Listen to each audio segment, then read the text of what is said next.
Quiero mantenerme en el anonimato.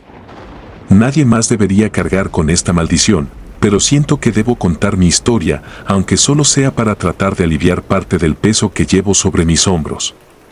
Recuerdo perfectamente cómo empezó todo. Era el año 1999 y me uní a un grupo en la Ciudad de México que prometía iluminación espiritual. En ese momento, yo era joven, inquieto, buscando respuestas a preguntas que no podía formular del todo. Había algo tentador en las promesas de sabiduría oculta, en esa sensación de pertenencia a algo más grande, algo profundo y lleno de misterio. Lo que no sabía es que esa búsqueda me llevaría al borde de una oscuridad de la que nunca podría escapar. El líder del grupo, un hombre llamado Emilio, era carismático y convincente, pero había algo en su mirada que siempre me incomodaba. Tenía una manera extraña de hablar, como si supiera algo que el resto de nosotros jamás podría comprender. Nos decía que el conocimiento verdadero solo podía adquirirse a través de sacrificios, que la mente y el alma debían abrirse a fuerzas más allá del entendimiento humano. Al principio, pensé que todo era una metáfora, una forma de motivarnos para superar nuestros propios límites, pero pronto entendí que hablaba literalmente. Una noche, Emilio nos invitó a su casa para una ceremonia especial. Dijo que sería el momento en que finalmente nos conectaríamos con las fuerzas que nos guiarían hacia la iluminación. Habíamos asistido a reuniones antes, pero esa vez había algo diferente en el ambiente. La casa estaba en una zona alejada, en una de esas partes de la ciudad donde las calles parecen perderse en una mezcla de concreto y sombras. Apenas llegamos, Emilio nos llevó directamente al sótano. Era un lugar húmedo, frío, con las paredes cubiertas de símbolos que no reconocí. Había velas colocadas en los rincones, emitiendo una luz débil que hacía que las sombras en las paredes parecieran moverse de manera inquietante. En el centro del sótano, Emilio había dibujado un enorme círculo con una especie de polvo blanco, alrededor del cual estaban escritos signos que no entendía. Empezó a recitar algo en un idioma extraño, gutural, que parecía vibrar en el aire de una manera antinatural.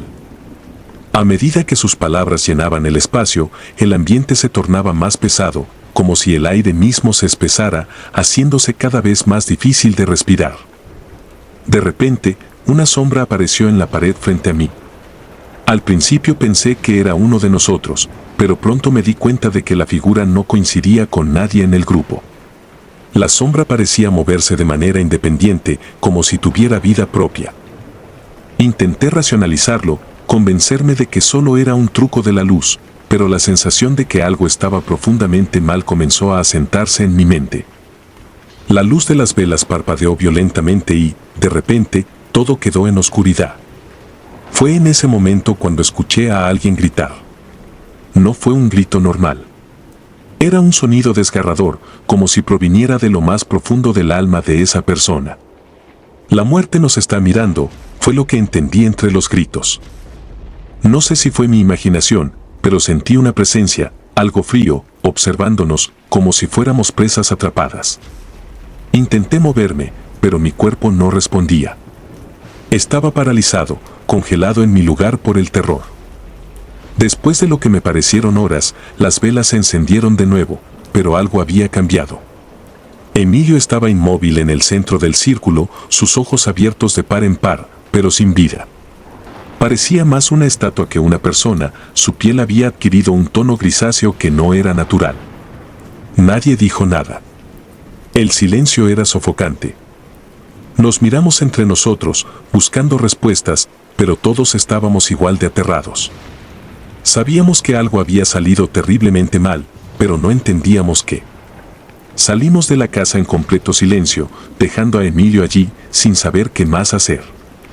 Desde esa noche, todo cambió para mí. Al principio, traté de seguir con mi vida como si nada hubiera pasado.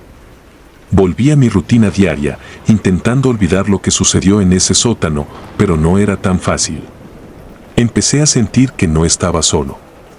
Cada vez que estaba en una habitación vacía, sentía una presencia invisible.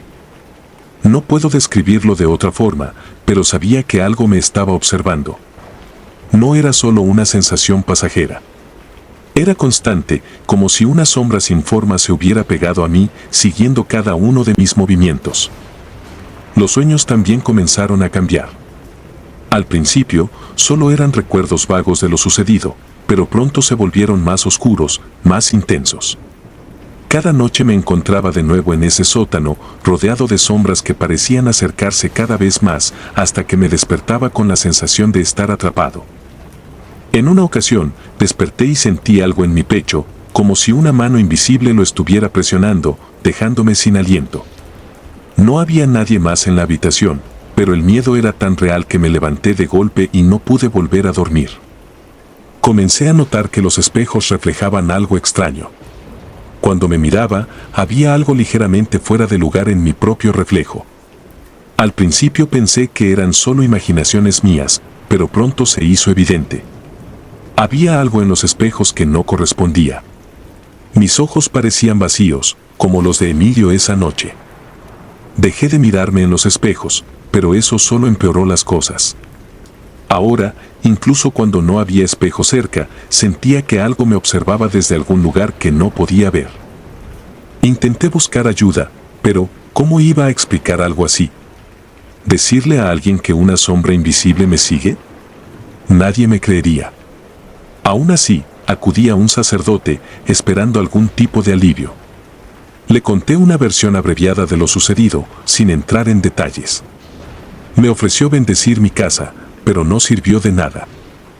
Si acaso, la sensación de que algo estaba mal se intensificó. Fue después de eso que comencé a encontrar marcas en las paredes, símbolos similares a los que vi en el sótano de Emilio. No estaban allí antes. Aparecían de la nada, como si fueran grabadas durante la noche. Eventualmente, decidí mudarme, pensando que tal vez un cambio de lugar me ayudaría a dejar atrás lo que había sucedido. Me trasladé a un apartamento en otra parte de la ciudad, lejos de todo lo que me recordara a ese grupo, pero no sirvió de nada. La sensación seguía allí, como una sombra que no podía sacudir. Comencé a notar que las luces en mi nuevo lugar parpadeaban de vez en cuando. Era sutil al principio, pero luego se volvió más frecuente. A veces, las luces se apagaban por completo, dejándome solo en la oscuridad, con esa sensación inconfundible de que algo estaba en la habitación conmigo. He intentado de todo para librarme de esta presencia, pero nada funciona. Mis amigos han comenzado a notar cambios en mí. Me dicen que parezco más cansado, más distante.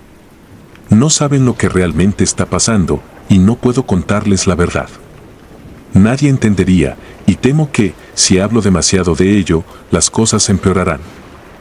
Lo que más me asusta es que ya no sé si esto es real o si estoy perdiendo la cordura. A veces, me pregunto si acaso no morí en ese sótano y lo que estoy viviendo es algún tipo de castigo o condena. No he vuelto a saber nada del resto del grupo. No sé si ellos también están experimentando lo mismo o si fueron capaces de seguir con sus vidas. He intentado buscarlos, pero es como si hubieran desaparecido. Quizás se dieron cuenta de lo que estaba sucediendo y se fueron lejos, tal vez más inteligentes que yo, que pensé que podría dejarlo atrás. Pero ¿cómo se escapa de algo que no puedes ver? ¿Cómo se lucha contra una sombra que no tiene forma ni rostro? Hoy en día, apenas duermo. Paso las noches en vela, con las luces encendidas, tratando de mantenerme despierto tanto como puedo. A veces pienso que, si cierro los ojos por demasiado tiempo, algo finalmente me llevará. No sé cuánto más podré soportarlo. Cada día que pasa, la sensación de que algo se acerca se vuelve más intensa, como si una oscuridad invisible estuviera lentamente apretando su mano alrededor de mí. He perdido la esperanza de que esto se detenga algún día. Escribo esto no para pedir ayuda, sino para advertir a otros. Nunca jueguen con lo desconocido. Las respuestas que buscan en lugares oscuros pueden no ser las que desean encontrar. Yo pensé que la iluminación espiritual me traería paz, pero en su lugar encontré una sombra de la que nunca podré escapar. Lo que sea que traje conmigo esa noche, aún me sigue, y no sé cuánto tiempo más podré evitar que me consuma por completo.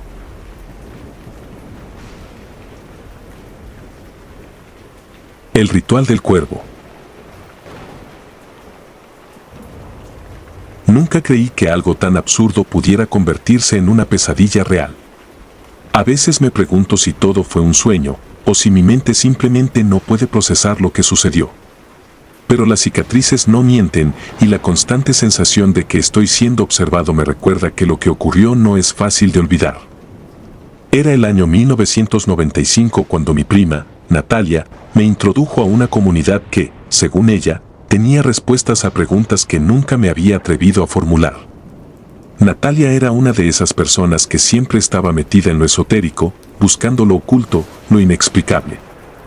Yo no creía en esas cosas, pero la curiosidad y quizás un poco de aburrimiento me llevó a seguirla a una de sus reuniones.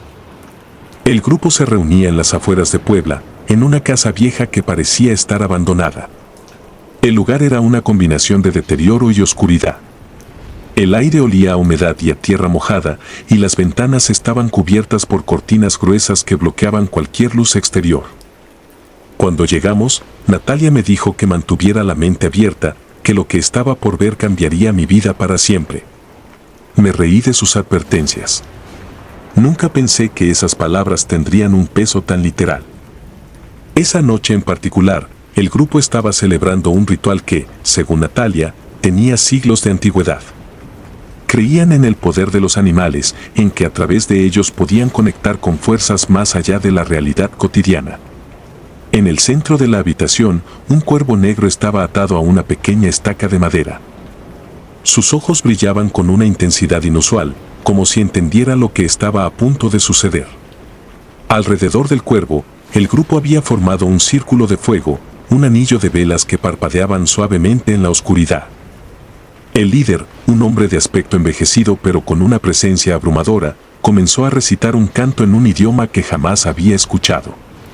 Las palabras eran guturales, llenas de fuerza, y con cada una de ellas sentía como el aire a nuestro alrededor se hacía más denso, casi palpable. Era como si la habitación entera estuviera siendo devorada por esa oscuridad. Mis piernas comenzaron a temblar ligeramente, pero traté de no prestarles atención. Intenté mantener la calma, diciéndome a mí mismo que todo esto era solo una actuación, un juego extraño que Natalia y sus amigos habían creado para asustar a los ingenuos. El canto se intensificó y, de repente, el cuervo empezó a moverse de una manera que no parecía natural.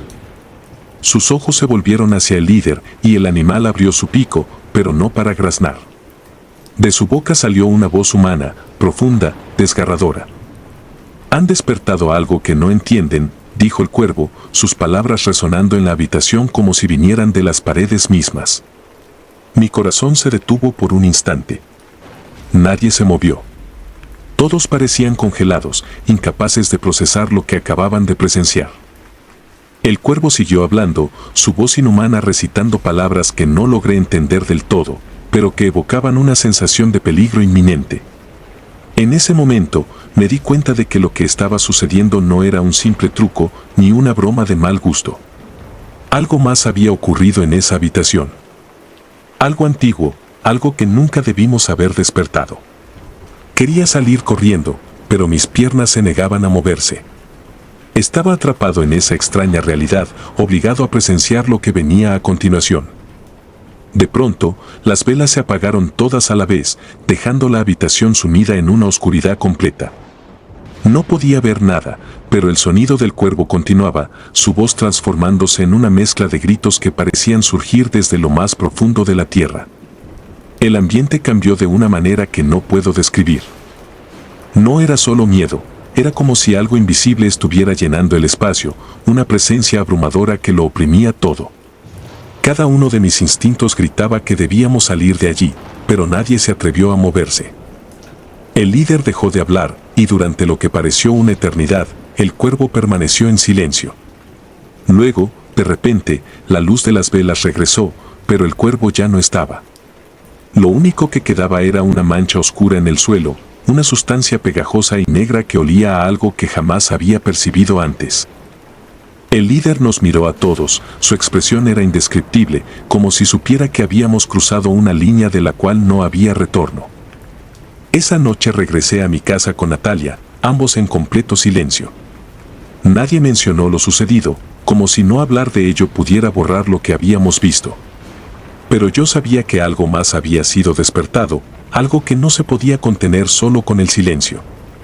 Durante los días que siguieron, empecé a notar cosas extrañas en mi vida cotidiana. No podía evitar sentir que siempre había algo observándome desde los rincones más oscuros de la casa. A veces, sentía una presión en mi pecho tan intensa que me despertaba en medio de la noche, luchando por respirar. Pronto, las cosas empeoraron. Los espejos en mi casa comenzaron a reflejar algo que no era yo. Cada vez que pasaba frente a ellos, sentía que mi propio reflejo me observaba con una intensidad inquietante, como si no fuera del todo humano. A veces, incluso me parecía ver una figura oscura detrás de mí, pero cuando giraba, no había nada. Traté de ignorarlo, diciéndome a mí mismo que todo era producto de mi imaginación, pero el miedo era cada vez más real. Un día, mientras estaba en la cocina, escuché un golpe fuerte en la ventana. Me acerqué con cautela y allí estaba, un cuervo negro, el mismo que habíamos visto en el ritual, mirándome directamente a los ojos. El miedo me paralizó. No entendía cómo era posible que ese mismo cuervo estuviera allí, observándome desde el otro lado del cristal. La sensación de que algo terrible estaba por suceder se hizo más fuerte con cada segundo que pasaba, hasta que el cuervo, sin mover ni una pluma, abrió su pico. Aunque no podía escuchar sus palabras, entendí perfectamente lo que decía. No has escapado. A partir de ese día, empecé a ver cuervos por todas partes. No importaba a dónde fuera, siempre había uno observándome desde una esquina, desde lo alto de un poste de luz o incluso desde la distancia, en medio de la multitud. Sabía que me estaban vigilando, que el ritual había dejado una marca en mí que no podría borrar. Natalia intentó consolarme, pero yo sabía que ella también sentía lo mismo. Sabía que la maldición no me había alcanzado solo a mí, que también la seguía a ella. Una noche, decidí confrontar al líder del grupo. Fui a la misma casa donde habíamos realizado el ritual, pero cuando llegué, el lugar estaba completamente abandonado. No había rastro de nadie. La casa parecía haber estado vacía durante años, a pesar de que solo había pasado un par de semanas desde la última reunión. Las paredes estaban cubiertas de moho y el aire olía a putrefacción. No encontré a nadie allí, ni a Emilio ni a ninguno de los otros miembros. Era como si el lugar mismo hubiera sido borrado del tiempo. A medida que los días se convirtieron en semanas y las semanas en meses, comencé a aislarme más y más. No podía soportar estar rodeado de otras personas porque siempre tenía la sensación de que algo iba a suceder. El miedo era como una sombra constante y aunque intenté reanudar mi vida normal, nunca pude deshacerme de la idea de que había algo más allá, algo esperando a que bajara la guardia. Las noches eran las peores. Me despertaba cubierto de sudor, sin recordar que había soñado, pero con la certeza de que algo terrible había estado ocurriendo mientras dormía. Lo último que supe de Natalia fue que decidió mudarse lejos, buscando escapar de lo que nos había seguido. Pero en el fondo, sabía que ninguno de nosotros podía huir. Lo que habíamos desatado en ese ritual no se detenía por fronteras ni distancias. No era algo físico que se pudiera dejar atrás. Estaba en nuestras mentes, en nuestras almas. Nos había marcado para siempre. Ahora, años después, sigo viviendo con esa sensación constante de ser observado. No he vuelto a ver a Natalia, ni quiero saber qué le sucedió. He aprendido a convivir con el miedo, a aceptarlo como una parte de mi vida diaria. No sé cuánto tiempo más podré aguantar, pero lo que sí sé es que lo que comenzó esa noche en 1995 fue solo el principio de algo que nunca debimos haber despertado. A veces, cuando la noche es más oscura y el viento sopla fuerte, me siento y espero, sabiendo que algún día, tarde o temprano, el cuervo regresará por mí. La mujer de blanco en las colinas. Hay cosas en la vida que uno prefiere no recordar. Algunos eventos son tan perturbadores que la mente intenta enterrarlos, ocultarlos en los rincones más oscuros del subconsciente.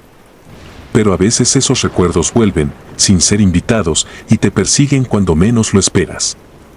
Puedo decir que lo que me ocurrió en 1977 nunca se fue realmente.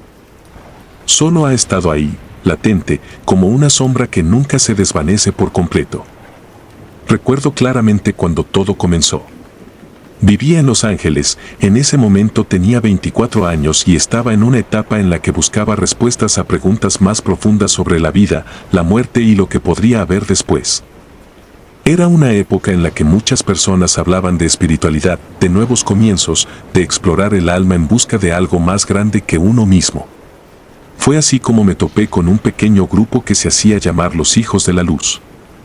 Se reunían en las colinas fuera de la ciudad y creían en la reencarnación, asegurando que, a través de ciertos rituales, podían conectarse con seres superiores, entidades que existían más allá de la comprensión humana. Seres de luz, los llamaban. Al principio, me pareció algo inofensivo. El grupo no era grande, solo unas 10 o 12 personas, lideradas por una mujer llamada Elena. Ella era una figura magnética, alguien con una calma inusual que parecía irradiar una sabiduría antigua. Nos prometía que, si seguíamos sus enseñanzas, podríamos alcanzar una comprensión más elevada del ciclo de la vida y la muerte. La idea de poder entender lo que venía después de la muerte, de quizás tener una segunda oportunidad en otra vida, era tentadora. Las reuniones solían ser en las colinas, en una zona apartada donde la luz de la ciudad no llegaba. Era un lugar tranquilo, y desde allí, en las noches despejadas, se podía ver el cielo lleno de estrellas, lo que hacía que el ambiente pareciera perfecto para las prácticas espirituales que Elena proponía. A medida que me fui involucrando más en el grupo, las reuniones se hicieron más frecuentes y más intensas. Elena nos enseñaba cómo meditar, cómo enfocar nuestra energía en el renacimiento espiritual, pero también hablaba de rituales, de ofrendas que debíamos hacer para alcanzar ese nivel de conexión. Una noche en particular, la atmósfera cambió.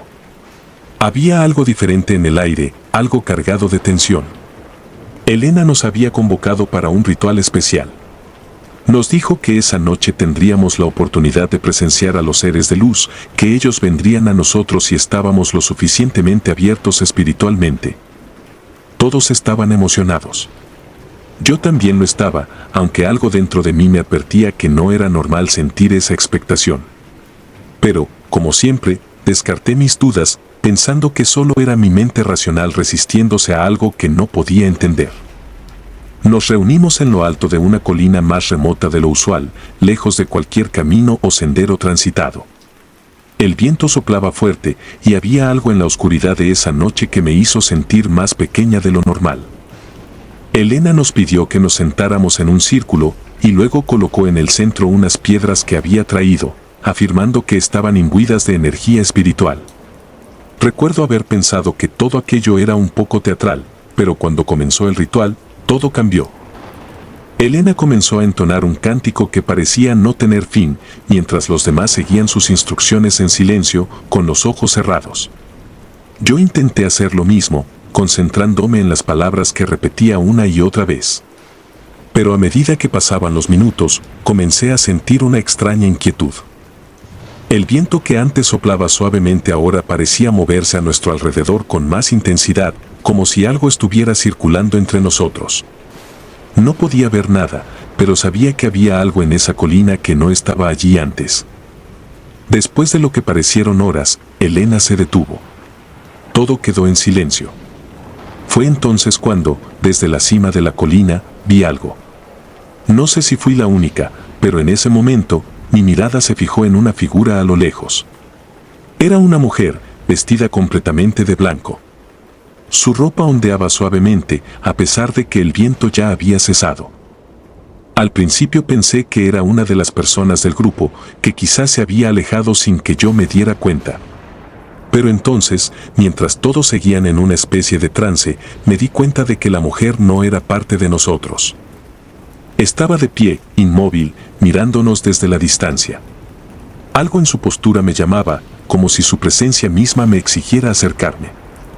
Sin pensar demasiado, me levanté y caminé hacia ella, alejándome del grupo. Cada paso que daba sentía como si el terreno se volviera más inestable bajo mis pies. Pero eso no me detuvo. Sentía una atracción casi magnética hacia esa figura, como si verla de cerca fuera la respuesta que había estado buscando todo este tiempo. Pero cuando estaba a solo unos metros de ella, algo cambió. La mujer se giró hacia mí y en un instante desapareció. No se desvaneció lentamente ni se ocultó detrás de algún objeto. Simplemente dejó de estar ahí. Me quedé parada, congelada en mi lugar, intentando entender lo que acababa de suceder. Miré a mi alrededor, esperando verla reaparecer, pero el paisaje era el mismo.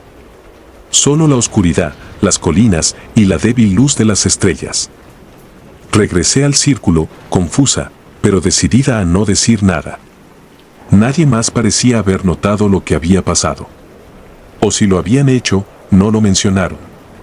La ceremonia continuó, pero mi mente estaba atrapada en lo que había visto. O en lo que creía haber visto. Esa noche no pude dormir.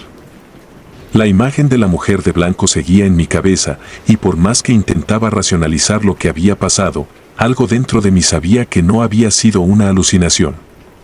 Los días siguientes fueron una lucha. Comencé a tener problemas para concentrarme, y cada vez que cerraba los ojos, veía a la mujer en mis sueños.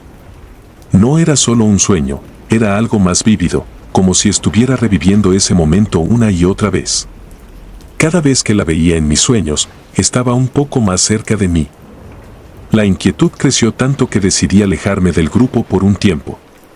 Le dije a Natalia que necesitaba espacio, que no estaba segura de si todo eso era para mí, y ella lo aceptó sin hacer muchas preguntas. Supongo que vio en mí algo que no quise admitir en ese momento.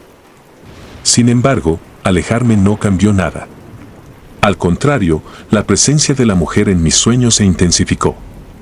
No importaba cuánto intentara ocupar mi mente en otras cosas, siempre estaba allí, esperando. Fue entonces cuando comencé a notar algo extraño en los espejos de mi casa. Cada vez que me veía reflejada, había algo ligeramente fuera de lugar. No sé cómo explicarlo, pero mi reflejo parecía no corresponder a lo que sentía. No era yo, o al menos no completamente. Una noche, mientras intentaba dormir, me desperté abruptamente. Sentí un peso abrumador en la habitación, como si el aire se hubiera vuelto más denso. Me levanté y, sin saber por qué, fui al baño. Al encender la luz, lo vi. El espejo reflejaba algo que me dejó helada. En lugar de mi propio reflejo, la mujer de blanco estaba ahí, mirándome. No hacía nada, no movía ni un solo músculo, solo me observaba desde el otro lado del cristal. El pánico me invadió, pero no podía apartar la mirada. Apagué la luz y me encerré en mi habitación, temblando. A partir de esa noche, los espejos se convirtieron en mi peor enemigo. Siempre que me acercaba a uno, tenía miedo de lo que podría encontrar al otro lado. Evité mirarme durante semanas, pero esa sensación de estar siendo vigilada no desaparecía. Finalmente, desesperada, intenté contactar con Elena. Quería respuestas, necesitaba entender qué había pasado en esa colina. Cuando volví a buscar al grupo, me encontré con algo que nunca imaginé. El lugar donde solían reunirse estaba completamente abandonado. No había rastro de Elena ni de los otros miembros. La casa estaba cubierta de polvo, como si hubiera estado deshabitada durante años. Pregunté a algunos conocidos, pero nadie sabía qué había pasado con ellos. Era como si el grupo hubiera desaparecido sin dejar rastro. Y entonces entendí, había sido parte de algo mucho más oscuro de lo que creía. Algo que no tenía intención de dejarme ir. El tiempo ha pasado, pero sigo sintiendo su presencia. A veces, por la noche, cuando cierro los ojos, todavía la veo. No sé qué es lo que quiere de mí, pero algo me dice que, cuando venga a reclamarlo, no podré escapar.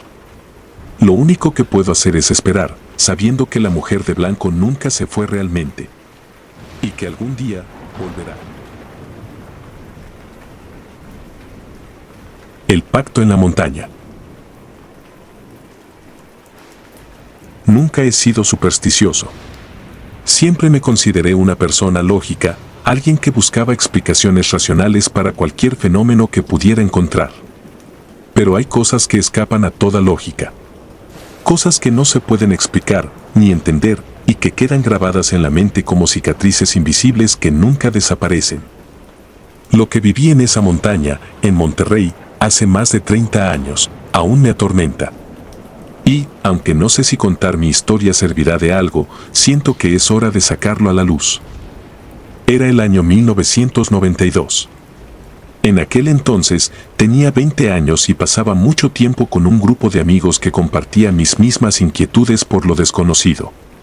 Nos fascinaban las historias de lo paranormal, pero siempre lo veíamos como entretenimiento, algo de lo que reírnos y hacer bromas, nunca algo que realmente nos diera miedo. Fue por eso que, cuando uno de ellos mencionó un grupo que realizaba rituales en las montañas cercanas a Monterrey, todos nos apuntamos de inmediato. La idea era simple: pasar una noche al aire libre, participar en un ritual antiguo y ver qué sucedía. No teníamos ni la más mínima idea de lo que estábamos a punto de enfrentar. Había rumores sobre esas montañas. Se decía que estaban llenas de espíritus, que algunos de los pueblos cercanos las consideraban un lugar maldito, donde ocurrían cosas que nadie podía explicar. Algunas personas afirmaban haber visto figuras deambulando entre los árboles, sombras que no correspondían a ninguna forma humana. Nosotros, por supuesto, no creíamos en nada de eso. Solo queríamos pasar un rato emocionante, una historia para contar más tarde. Pero desde el principio, algo no se sentía bien. Nos reunimos con el grupo a las afueras de Monterrey, cerca de un camino que conducía a las montañas. Eran un grupo pequeño, liderado por un hombre llamado Ernesto, un tipo callado y reservado que nos explicó que esa noche intentaríamos conectar con entidades antiguas. No especificó qué tipo de entidades, pero sus palabras parecían cargadas de un significado oscuro. Mi amigo Jorge, el más escéptico de todos, se rió para sus adentros y me hizo un gesto burlón, pero yo comencé a sentir un leve malestar en el estómago. No era miedo, o al menos no quería admitirlo en ese momento, pero había algo en la atmósfera que parecía demasiado serio para lo que habíamos imaginado. Subimos a la montaña justo antes de que cayera la noche. El camino era empinado y las sombras de los árboles nos envolvían a medida que nos adentrábamos en el bosque. No había señal de vida animal, lo cual me pareció extraño. Normalmente, en esas áreas, se escuchan pájaros o el crujido de hojas bajo los pies de pequeños roedores. Pero esa noche, todo estaba inquietantemente quieto. No lo mencioné a los demás, pero noté que algunos empezaban a sentirse incómodos también. Cuando llegamos al lugar que Ernesto había elegido para el ritual, se nos pidió que nos sentáramos en círculo alrededor de un conjunto de velas que había dispuesto en el suelo. En el centro, había una serie de símbolos dibujados con lo que parecía tiza blanca, aunque algunos de ellos también estaban trazados con algo que parecía más oscuro, quizás ceniza o tierra quemada. Ernesto nos explicó que el ritual consistía en invocar a los entes malignos que, según él, habitaban esas montañas desde tiempos inmemoriales. Mi corazón se aceleró ligeramente, pero traté de mantenerme calmado. Seguía creyendo que todo era un juego, una experiencia para divertirnos y pasar la noche. El viento comenzó a soplar ligeramente, pero a medida que la noche avanzaba, el aire se volvió completamente inmóvil. Las velas, que al principio parpadeaban por la brisa, ahora se mantenían perfectamente quietas, como si el aire mismo hubiera sido suprimido. Ernesto comenzó a recitar una serie de palabras en un idioma que no reconocí. Eran sonidos ásperos, duros, que parecían cortar el aire con su peso. Los demás permanecían en silencio, algunos con una leve sonrisa, otros con una expresión de creciente preocupación. Fue entonces cuando comenzaron los ruidos. Al principio eran tenues, casi imperceptibles, como si algo se moviera entre los árboles que nos rodeaban. Pensé que eran animales, pero al recordar que no habíamos visto ni oído ninguno en todo el camino, el malestar en mi estómago se intensificó. Los sonidos se hicieron más fuertes, como pasos crujientes sobre hojas secas. No había viento, pero las copas de los árboles parecían agitarse de una manera extraña, como si algo invisible se moviera entre ellas. El aire se sentía cada vez más pesado. Podía notar cómo algunos de mis amigos, que al principio se mostraban relajados, ahora miraban a su alrededor nerviosos, como si esperaran ver algo que aún no comprendían. Jorge me lanzó una mirada que denotaba incomodidad, pero nadie decía nada. El ritual continuaba. De repente, sentí algo frío, una sensación que recorrió mi espalda como si alguien hubiera colocado una mano helada justo en el centro. Mi piel se tensó instantáneamente y me giré bruscamente para ver qué lo había causado, pero no había nadie. Alrededor, los árboles seguían siendo sombras inmóviles, pero sentía una presencia que no podía identificar. Fue entonces cuando la vi. No sé si fui el único, pero en ese momento nada más importaba. Una figura alta y delgada estaba de pie entre los árboles, apenas visible en la oscuridad, pero lo suficiente como para que su presencia fuera inconfundible. No tenía rostro. O, al menos, no se le veía ninguno. Sus ojos eran dos huecos vacíos, profundos, que parecían absorber la luz de las velas que titilaban en el círculo. Su cuerpo era desgarbado, casi imposible de definir, pero lo más perturbador era su inmovilidad. No se movía como una persona, sino que simplemente estaba ahí, sin hacer ningún gesto, sin emitir ningún sonido, pero haciéndose imposible de ignorar. Quise gritar, pero mi garganta estaba cerrada. Intenté apartar la mirada, pero mi cuerpo se negó a obedecer. Sabía que no debía seguir mirándola, que había algo profundamente incorrecto en esa presencia. Sin embargo, era como si esa figura hubiera enraizado en mí un miedo primario, uno que nunca había experimentado antes y que me mantenía completamente congelado en mi lugar. Ernesto seguía recitando su cántico, completamente ajeno o, quizás, totalmente consciente de lo que estaba ocurriendo. Sentí que el tiempo se ralentizaba, como si cada segundo se alargara eternamente en esa colina. Al cabo de unos instantes que parecieron siglos, la figura comenzó a moverse, pero no caminando, sino deslizándose entre los árboles como si flotara sobre el suelo. A cada paso, el aire se volvía más pesado, más denso, y mis sentidos me gritaban que huir era la única opción. Pero estaba atrapado. Al fin, el ritual terminó. Las velas se apagaron de golpe, sumiéndonos en una oscuridad absoluta. Durante un breve instante, no pude ver nada. El sonido de los pasos se detuvo y el peso en el aire desapareció tan rápido como había llegado. Cuando finalmente pude recuperar el control de mi cuerpo, la figura ya no estaba. Sentí un alivio momentáneo, pero pronto comprendí que lo peor no había terminado. Nadie habló de lo que había ocurrido mientras descendíamos la montaña. Todos parecían sumidos en sus propios pensamientos, como si estuvieran procesando lo que habían presenciado, o intentando convencerse de que todo había sido una ilusión. Pero esa noche algo cambió en mí. Algo oscuro y profundo se había abierto en ese lugar, algo que sabía que no iba a poder dejar atrás tan fácilmente. Las semanas siguientes fueron una especie de niebla. A veces, cuando caminaba por la calle o estaba solo en casa, tenía la sensación de que algo me estaba observando. No importaba dónde estuviera, esa presencia parecía seguirme, invisible pero constante.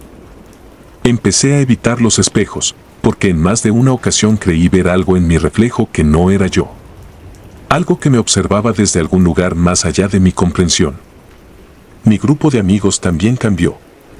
Algunos dejaron de venir a las reuniones, otros se mudaron sin decir nada. Jorge, quien siempre había sido el más escéptico, desapareció sin dejar rastro unos meses después de la experiencia en la montaña. Nunca lo volvimos a ver. Al principio, creí que simplemente se había marchado para comenzar de nuevo en otro lugar, pero en el fondo sabía que no era así. Sabía que la montaña, o lo que fuera que habíamos invocado allí, lo había reclamado de alguna manera. No he vuelto a Monterrey desde entonces. Nunca más me atreví a subir a las montañas. A veces pienso en lo que sucedió esa noche, en la figura alta y vacía que vi entre los árboles. Y me pregunto si alguna vez realmente nos fuimos de allí, o si algo de nosotros quedó atrapado en ese lugar. El líder inmortal. No suelo compartir lo que ocurrió, y no es porque no lo recuerde, sino porque una parte de mí prefiere no recordarlo.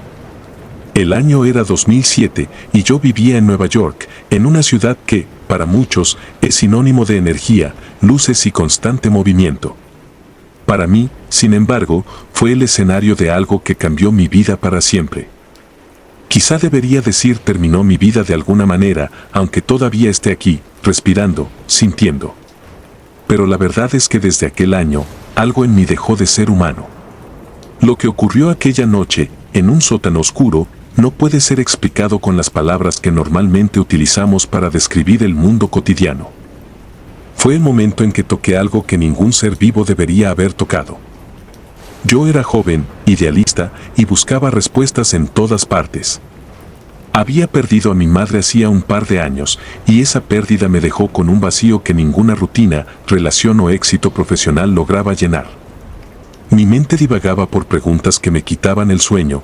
¿Qué hay después de la muerte? ¿Existe algo más allá? Entonces, conocí a este grupo. Una pequeña comunidad escondida en la gran ciudad, formada por personas que decían haber encontrado respuestas. Fue por azar que di con ellos, o tal vez no. A veces me pregunto si fui guiado por algo que no entendía entonces. El grupo estaba dirigido por un hombre llamado Nathaniel. Un tipo que parecía estar en sus 40s, aunque había algo en su mirada que lo hacía parecer mucho más viejo. Pero no de una forma física, sino en la manera en que sus ojos lo veían todo, como si hubiera estado observando la misma escena, el mismo ciclo, una y otra vez. Se decía que Nathaniel tenía el don de la inmortalidad. Al principio, pensé que era una broma, una exageración. Pero las cosas que se decían de él, los murmullos sobre cómo había vivido por décadas sin envejecer, empezaron a hacerme dudar. Algo en su presencia lo hacía creíble, una autoridad inquietante que no se podía cuestionar. Me integré al grupo con cautela, aunque mi curiosidad me empujaba a asistir a más y más reuniones. Los rituales eran algo fuera de lo común, una mezcla de lo que parecía ser magia antigua y una devoción casi religiosa hacia la idea de la eternidad. Según Nathaniel, el secreto de la inmortalidad no estaba en los avances médicos ni en alguna pócima milagrosa que se pudiera vender en un frasco. Estaba en los espíritus antiguos, entidades que existían desde antes del tiempo, antes de que los humanos siquiera comenzaran a comprender el concepto de muerte. A través de ciertos rituales, estos espíritus podían bendecir a los miembros del grupo, otorgándoles protección, sabiduría y, en algunos casos, juventud eterna. Durante meses, participé en esos rituales. Eran intensos, extraños, llenos de cantos y símbolos que no entendía del todo. Al principio, parecía inofensivo, casi místico. Pero había algo en la forma en que Nathaniel dirigía las ceremonias que poco a poco empezó a incomodarme. Se le veía demasiado seguro, demasiado convencido de que lo que estaba haciendo era real. No como una creencia, sino como un hecho. A veces, durante los rituales, la atmósfera en la habitación cambiaba. No en el sentido de que algo tangible ocurriera, pero había un cambio sutil en el ambiente, una pesadez que todos percibíamos, aunque nadie decía nada. La noche en que todo cambió comenzó como cualquier otra. Nos reunimos en el mismo sótano que habíamos usado tantas veces. Era un lugar oscuro, húmedo, con un aire estancado que parecía apropiado para lo que allí hacíamos. Sin ventanas, sin relojes, el tiempo parecía detenerse cada vez que entrábamos. Esa noche, sin embargo, algo era diferente. Nathaniel había preparado un ritual especial, uno que, según él, sería el más importante de todos. Nos explicó que iba a recibir una bendición final que sellaría su inmortalidad para siempre. A diferencia de los rituales anteriores, en los que todos participábamos, esta vez seríamos solo testigos. Solo Nathaniel bebería el líquido oscuro que había preparado. No había ningún indicio de que contenía ese líquido. Era espeso, de un color negro profundo que no reflejaba la luz de las velas que iluminaban tenuemente el sótano. Nathaniel sostuvo el recipiente con ambas manos y antes de beberlo, recitó una serie de palabras que sonaban más antiguas que cualquier idioma que hubiera escuchado. La habitación entera pareció detenerse en el momento en que el líquido tocó sus labios. Bebió hasta la última gota y cuando terminó, cerró los ojos. Por unos instantes, no ocurrió nada. Todos estábamos expectantes, observándolo en un silencio absoluto, esperando algún tipo de transformación o señal. Entonces, su cuerpo comenzó a temblar. Al principio pensé que era parte del ritual, pero pronto se hizo evidente que algo estaba mal. El temblor se volvió violento y su rostro se contorsionó de una manera que nunca olvidaré. Lo que ocurrió después es algo que me ha perseguido desde entonces. La piel de Nathaniel comenzó a cambiar, a volverse gris, como si la vida misma estuviera siendo drenada de su cuerpo. Sus manos, que siempre habían sido firmes, se retorcieron y comenzaron a marchitarse frente a nuestros ojos.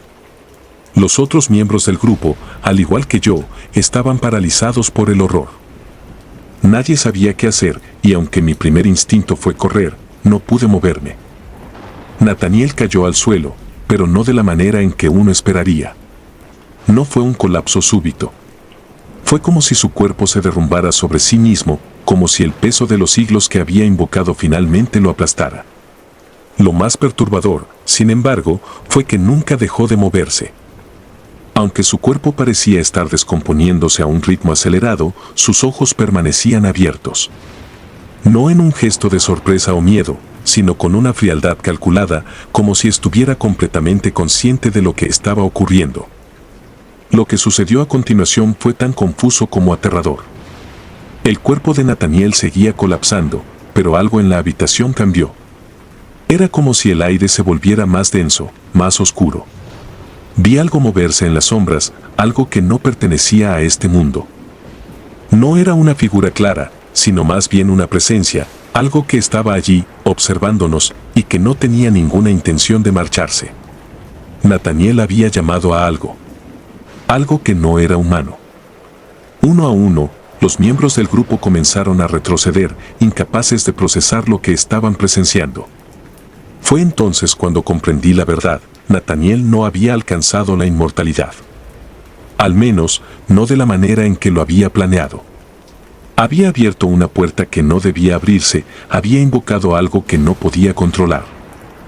Y ahora, ese algo había tomado su cuerpo. Lo más extraño fue que Nathaniel nunca gritó. Su boca nunca se abrió para emitir sonido alguno, ni siquiera cuando su piel parecía romperse en partes. Era como si hubiera aceptado su destino desde el principio. Quizá eso era lo más aterrador de todo, que lo que estaba sucediendo no era un accidente, sino el resultado de un conocimiento antiguo que él mismo había perseguido durante décadas. Finalmente, después de lo que parecieron horas, pero que probablemente fueron solo minutos, el cuerpo de Nathaniel dejó de moverse. Lo que quedaba de él era irreconocible. Pero la presencia en la habitación no desapareció. Sabía que algo había quedado allí, algo que no se iría con facilidad. Salí del sótano sin mirar atrás, consciente de que, aunque había logrado escapar físicamente, lo que había sucedido esa noche no me abandonaría.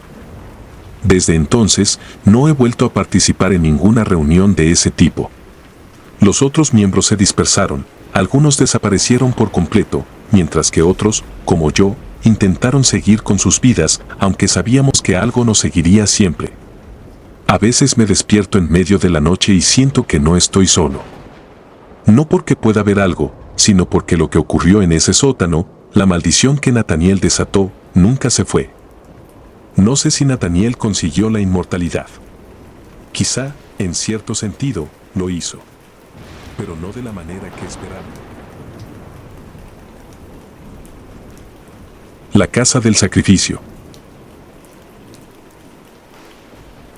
Algunas historias no deberían ser contadas, pero hay cosas que simplemente no pueden quedarse en la oscuridad para siempre.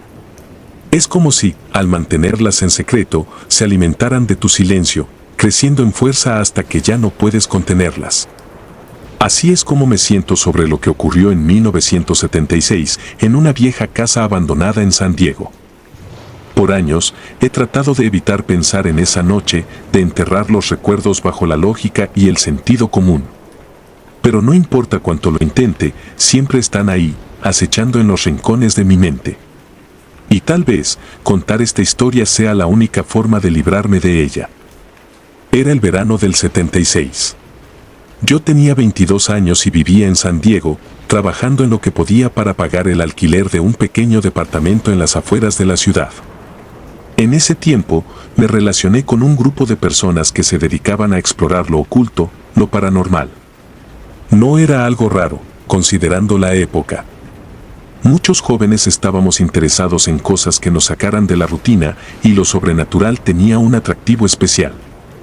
Aunque siempre fui escéptico, había algo en mí que se sentía atraído por lo desconocido.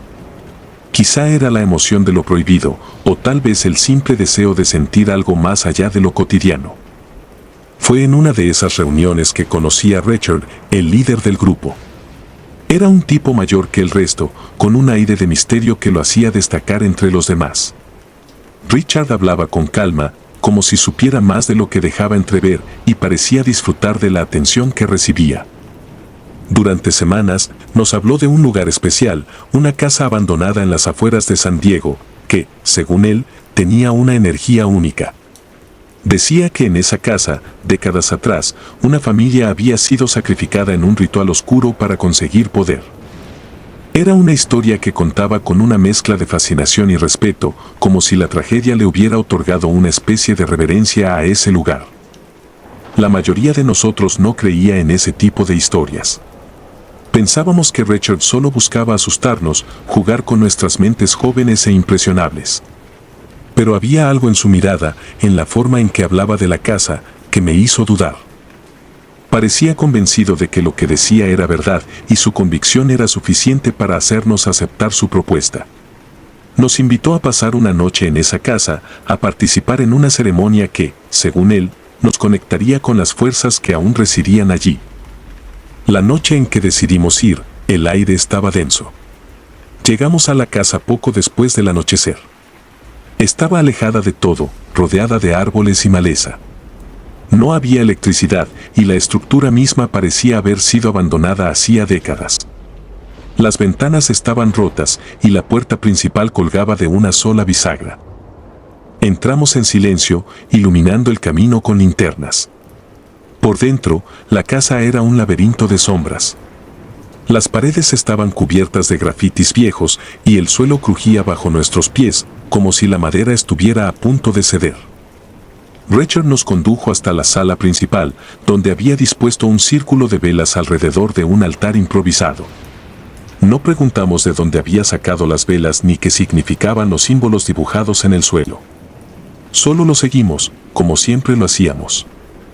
Había algo en la forma en que Richard se movía por esa casa que indicaba que ya había estado allí antes. Mientras preparaba el ritual, nos contó de nuevo la historia de la familia sacrificada, pero esta vez lo hizo con más detalle. Habló de los padres, de los niños, de cómo sus cuerpos habían sido encontrados en el sótano, rodeados de símbolos extraños. Lo que más me perturbó fue la mención de la niña pequeña. Richard dijo que su cuerpo nunca había sido encontrado, que algunos creían que su espíritu aún rondaba la casa, buscando venganza o justicia por lo que le había pasado. Aunque seguía sin creer en fantasmas, algo en la forma en que describió a la niña me dejó inquieto. Terminó su relato diciendo que aquella noche, si las fuerzas lo permitían, tal vez podríamos tener un encuentro con ella. El ritual comenzó poco después de la medianoche. Estábamos sentados alrededor del círculo de velas, con los ojos cerrados, mientras Richard entonaba una serie de palabras en un idioma que no reconocía. Al principio, todo parecía normal. Era solo un juego, una forma de conectarnos con algo misterioso para sentirnos parte de algo más grande. Pero, en algún momento, la atmósfera en la habitación cambió. No fue un cambio brusco, sino algo gradual, como si el aire mismo hubiera empezado a pesar más. Fue entonces cuando escuchamos los pasos. Venían de la planta superior, lentos pero claros. Al principio, pensé que era mi imaginación, pero cuando vi las caras de los demás, supe que no estaba solo. Todos lo habían escuchado. Richard, sin embargo, continuó con el ritual como si nada estuviera ocurriendo, lo que solo aumentó mi incomodidad. Los pasos continuaron, como si alguien estuviera caminando de un lado a otro en el piso de arriba, pero ninguno de nosotros se atrevió a moverse. Sabíamos que no había nadie más en la casa. Entonces, las puertas de la sala se cerraron de golpe, como si una ráfaga de viento las hubiera empujado con fuerza. El sonido fue tan fuerte que varios de nosotros nos levantamos de un salto. La casa, que hasta ese momento había sido solo un escenario de una historia de miedo, ahora se sentía viva, como si algo más estuviera presente. La oscuridad alrededor del círculo de velas parecía más profunda, y aunque no podía ver nada con claridad, tuve la clara sensación de que no estábamos solos. Uno de los chicos que estaba conmigo aseguró haber visto algo moverse en las sombras. Dijo que era una figura pequeña, una niña, con los ojos llenos de sangre. No quise creerle, pero la expresión en su rostro era de puro terror. Rachel finalmente se detuvo, levantando la cabeza con una calma que me desconcertó. Algo en él había cambiado, y no era solo su tono. Su mirada se había vuelto distante, casi ausente, como si ya no estuviera del todo con nosotros. Las velas comenzaron a parpadear, y en medio de la luz tenue, las sombras a nuestro alrededor parecían moverse. No de una manera natural, sino como si tuvieran vida propia. A cada momento, parecía que algo estaba a punto de salir de la oscuridad. Mi corazón latía con tanta fuerza que sentía que iba a explotar. Intenté mantener la calma, convencerme de que todo era parte del ritual, de la sugestión, pero no podía sacarme de la cabeza la imagen de la niña que el chico había descrito. Y aunque no quería mirar, algo me obligó a levantar la vista. Fue entonces cuando la vi. Estaba de pie en la esquina de la habitación, en la oscuridad, con su vestido blanco manchado de algo que parecía sangre. Sus ojos, completamente rojos, me miraban fijamente, vacíos de vida. No podía moverme. No podía respirar. Solo la veía allí, inmóvil, mirándome con una intensidad que nunca olvidaré. Intenté gritar, pero no salió ningún sonido de mi boca. Quise levantarme y correr, pero mis piernas no respondían. Sentí que me estaba desmoronando por dentro. Y luego, tan rápido como había aparecido, la niña desapareció. Las velas se apagaron de golpe, sumiéndonos en una oscuridad total. En ese momento, el pánico se apoderó de todos. Grité que teníamos que salir de la casa, pero las puertas no se abrían. Era como si algo, o alguien, nos mantuviera atrapados allí. Richard seguía inmóvil en el centro del círculo, mirando hacia la nada, como si estuviera en trance. Alguien comenzó a llorar, y los demás intentaban desesperadamente forzar las puertas, pero no había manera de salir. No sé cómo, pero finalmente las puertas se abrieron. Corrimos hacia la salida sin mirar atrás, dejando todo lo que habíamos traído. Nunca volví a ver a Richard ni a los otros miembros del grupo después de esa noche. Al día siguiente, cuando regresé a la casa para intentar entender lo que había pasado, estaba vacía. Todo había desaparecido, incluso las marcas del ritual. Hasta el día de hoy, no sé qué fue real y qué fue producto de nuestra mente. Pero sé que lo que vi en esa casa era más que una simple ilusión. Desde esa noche, he evitado todo lo que tenga que ver con lo paranormal, pero hay momentos en los que, al cerrar los ojos, puedo ver a esa niña de nuevo. Siempre de pie, en la oscuridad, mirándome con esos ojos rojos que parecían estar llenos de odio. Y aunque trato de olvidar, sé que nunca lo haré del todo. El culto de la sangre. Mi nombre es Sara, y he pasado los últimos 30 años intentando borrar una noche que sigue persiguiéndome. A veces me convenzo de que fue solo una pesadilla, un mal sueño que mi mente distorsionó hasta convertir en realidad. Pero no importa cuántas veces trate de evitarlo, los recuerdos vuelven con más claridad, más vivos, como si el tiempo no hubiera hecho más que afilar los detalles de aquella experiencia. Lo que sucedió en 1991, en el árido desierto de Nuevo México, fue real, y contar esta historia es lo único que puedo hacer para advertir a otros, aunque las palabras nunca serán suficientes. Recuerdo exactamente cómo empezó todo. En aquel tiempo, yo era una joven de 22 años que buscaba respuestas en todas partes. La muerte de mi madre me había dejado en un estado de incertidumbre total. No podía aceptar la idea de que la vida simplemente terminaba, de que una vez que el cuerpo dejaba de respirar, todo lo que éramos desaparecía. Eso me llevó a explorar distintas corrientes espirituales, pero ninguna me ofrecía lo que realmente buscaba, una garantía, una promesa de que la muerte no era el fin. Fue entonces cuando conocí a un grupo, un culto, que aseguraba tener las respuestas que yo necesitaba. Era un pequeño grupo de personas que se reunía en las afueras de una ciudad casi olvidada, en Nuevo México. El líder se llamaba David, un hombre enigmático que hablaba de la vida y la muerte como si hubiera experimentado ambas más de una vez. David no solo decía que entendía la muerte, sino que afirmaba poder controlarla. Según él, la clave para superar la muerte residía en la sangre. Creían que beber sangre les daba poder, les permitía conectar con fuerzas que los protegían del paso del tiempo y, en algunos casos, les ofrecían algo que se parecía a la inmortalidad. No era la primera vez que escuchaba historias sobre el poder de la sangre, pero lo que hacía a David diferente era la forma en que sus palabras parecían cobrar vida cuando las decía. Era convincente. Atraía a aquellos que, como yo, buscaban desesperadamente una respuesta definitiva. Al principio, las reuniones eran sencillas. Nos reuníamos en una casa pequeña, apartada de cualquier camino principal, donde discutíamos sobre la naturaleza de la muerte y sobre cómo la sangre podía ser un canal hacia algo superior. Había una calma en esas reuniones que me hacía sentir segura, como si estuviera en el lugar correcto, como si finalmente hubiera encontrado una puerta que me llevaría a las respuestas que necesitaba. Pero esa calma era engañosa. Poco a poco, las conversaciones se volvieron más oscuras, los rituales más intensos y la influencia de David más perturbadora. La noche que todo cambió comenzó como cualquier otra.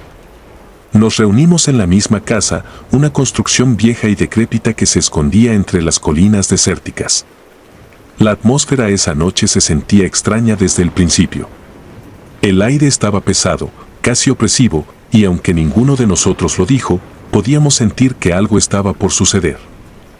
David nos pidió que nos sentáramos en un círculo alrededor de una gran mesa de madera en el centro de la habitación. En esa mesa había una serie de recipientes pequeños, llenos de una mezcla espesa y oscura que supuse era sangre de animales. Según David, la sangre era purificada mediante antiguos rituales para darnos poder sobre la muerte. Esa noche, David habló con una intensidad que nunca antes había mostrado. Nos explicó que el ritual sería diferente, que esta vez estaríamos más cerca que nunca de las fuerzas que él decía controlar. Mientras hablaba, sentí como la habitación se volvía más oscura, más cargada. Había algo invisible, algo que no se podía ver pero que estaba allí, envolviéndonos. Traté de ignorarlo, diciéndome a mí misma que solo era mi imaginación, pero no podía evitar sentirme observada, como si la sala misma estuviera viva y nos estuviera midiendo. Cuando llegó el momento, cada uno de nosotros tomó su recipiente. La sangre era espesa, y su olor metálico me golpeó con una fuerza que casi me hizo retroceder. David nos indicó que debíamos beberla al mismo tiempo, con los ojos cerrados, para permitir que el poder fluyera en nosotros. Obedecí, aunque algo en mí me gritaba que no lo hiciera. El líquido era denso y frío, y su paso por mi garganta me produjo una sensación que no puedo describir del todo. No era solo asco, era algo más profundo, como si cada célula de mi cuerpo se retorciera al recibir aquella sustancia.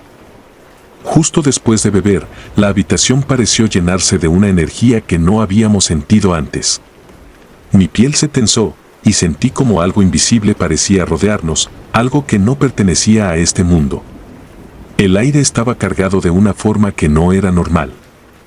Era como si el espacio mismo hubiera cambiado de forma, como si ya no estuviéramos en la misma realidad en la que habíamos comenzado el ritual. No abrí los ojos de inmediato, pero pude sentir el cambio en la atmósfera, el peso de lo que habíamos hecho.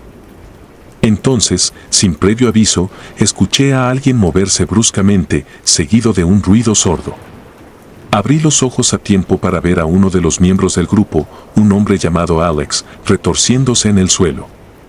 Su cuerpo convulsionaba de una manera antinatural, como si algo lo estuviera controlando desde adentro. Su rostro estaba desfigurado por el dolor, sus ojos abiertos de par en par pero vacíos, perdidos en algo que nosotros no podíamos ver. El pánico se apoderó de mí.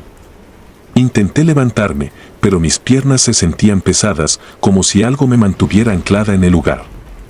Mientras observaba, juraría que vi una figura oscura emerger del cuerpo de Alex, algo que no tenía forma clara pero que estaba allí, moviéndose con una fluidez que no era natural.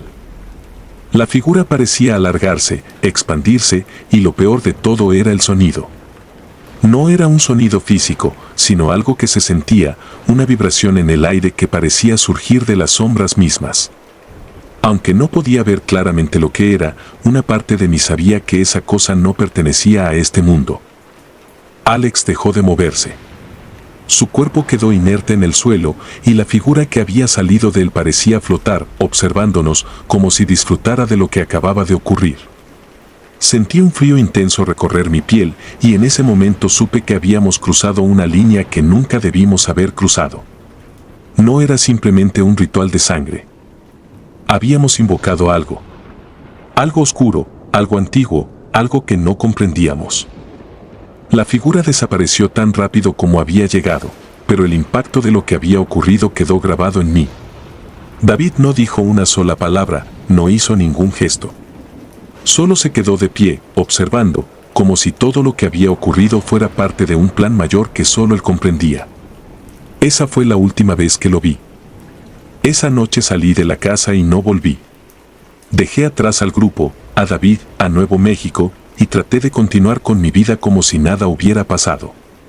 Pero lo que sucedió en ese cuarto no me dejó en paz. Desde entonces, he vivido con la sensación de que algo me sigue. No sé si es mi culpa por haber participado en esos rituales, pero sé que lo que invocamos esa noche no se fue del todo. A veces, siento que lo veo de reojo, una sombra que no debería estar ahí, una presencia que me observa desde la oscuridad. No he hablado de esto con nadie, porque sé que nadie lo entendería. Pero sé lo que vi. Y sé que, aunque trate de olvidarlo, eso que liberamos no se detendrá hasta que reclame lo que le pertenece. Quizás ya lo haya hecho, pero aún no lo sé. Si te gustaron los relatos, nos gustaría que nos apoyaras con un like o un comentario. Y si no estás suscrita o suscrito, te invito a que lo hagas para que no te pierdas los relatos y las historias de Mr. Terror Maligno. Sin más, gracias por escucharnos, hasta el próximo video. Saludos.